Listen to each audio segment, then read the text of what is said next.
LA Sports and Spine, I want to show a simple test that I learned from Professor Janda. This is an amazing test for looking at the hip function, in particular in the frontal plane as it relates to stability and single leg stance.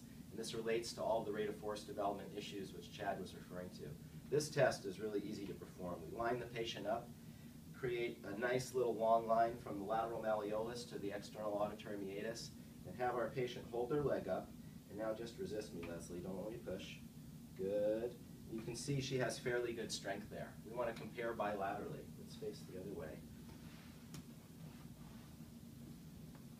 Get Leslie all the way on her side, stacked in the torso, long line here all the way through, and now resist, don't let me push. And we can see that the left side is just a hair weaker than the right.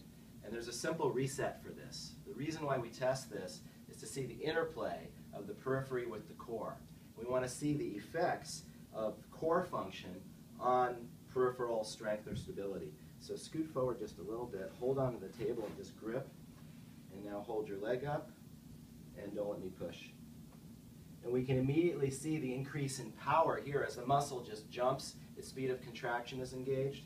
Just by holding on, we're engaging the core. And what we can teach is a simple variation on the baby get up. Don't let me push, Les. Lift your leg up. Good. And fight me here. I'm resisting the pronation. That would be part of getting up. And now hold that and don't let me push. And immediately the core is engaged, so the leg is stronger, thus showing that the whole is greater than the sum of the parts, and we need core stability for this distal strength. This is one of the ways we reset the software and the motor program, always working on the core to help the periphery. And we go back and forth. This is just a very simple regression that we might use if somebody still had medial collapse in their jumping drills, etc. Craig and I are giving a seminar together on May 4th at the Movement Performance Institute here in Los Angeles.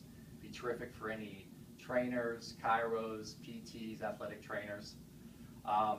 We're going to talk about the power and stability continuum, why you need stability for power and vice versa, and how important that is.